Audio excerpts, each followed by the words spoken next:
I think that all of us thought that it's going to be an amazing movie, but it hasn't like that. It hasn't happened like that. I think that those 6 prisoners, the cell of the Islamic Jihad and one of the Fatah, have planned to run away and to get inside the Jenin district, maybe the city, maybe the refugee camps or the rural area around.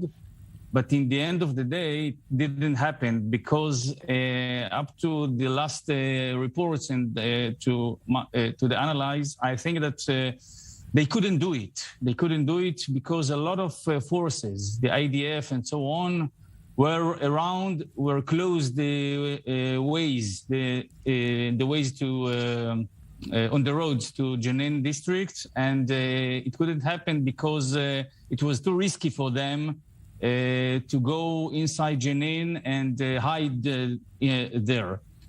In the end, finally, they found another way to go and run, and they thought that inside the Galil area they will find, I would say, good and suitable places for them. It takes time. It took 4 or 5 days, and in the end,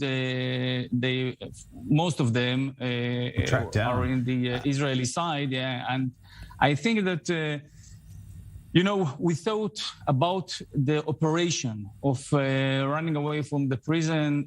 It took, let's say, almost 1 year, but for them to find the way out, but finally they didn't succeed to get inside, to enter Jenin district. I want to get your thoughts on another aspect of this. We're seeing the Gaza Strip flare up, and the Islamic Jihad, clearly 5 of these fugitives from there now, based strongly in Gaza.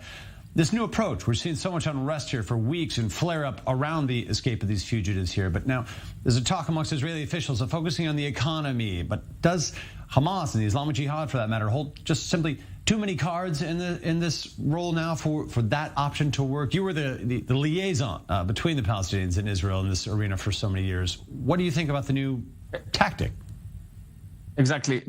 Now the Israeli effort focuses on 3 arenas: reducing violence in the West Bank, catching the old prisoners, and to come to kind of, I would say, agreement, but not agreement, but understanding with Egypt and Hamas about Gaza Strip.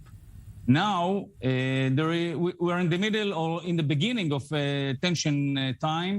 In Gaza Strip especially, I think that today, maybe more of that. It will take time. It will take a few days. Hamas try to, I would say, to pressure on Israel by launching limited rockets. 1 a day, not more of that. Maybe 2 rockets a day, in order to bring the Qatari money, to get the money to Gaza, and as you mentioned before, to increase, and to get more easings to Gaza. I mean, wide easings. It means not just humanitarian food, humanitarian civils needs and food and so on, or infrastructure, but more of that.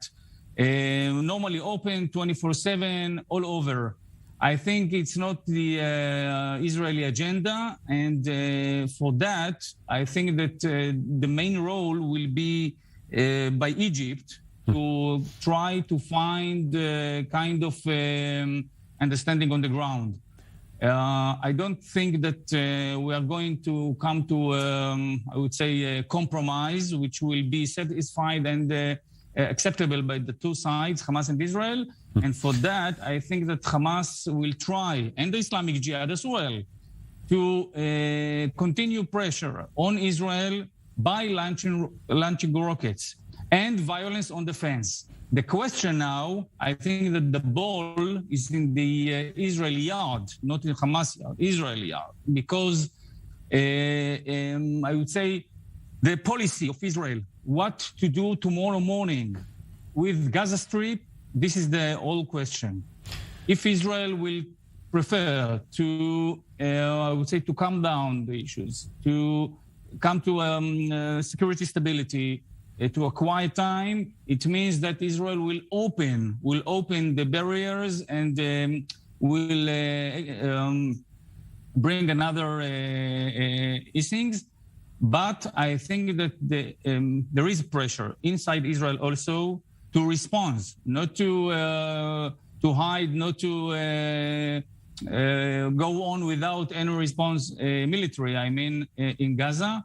And for that, I think that the tension will continue during the next days. And we have to follow what's going on in Gaza Strip, in Hamas and Islamic Jihad headquarters. And it also depends on the military operation in the north, catching those 2 prisoners, which it still exists on the table. As always, a complicated and dynamic arena here with the Palestinians. Alon, Eviatar, thanks for breaking down the latest for us, that manhunt ongoing.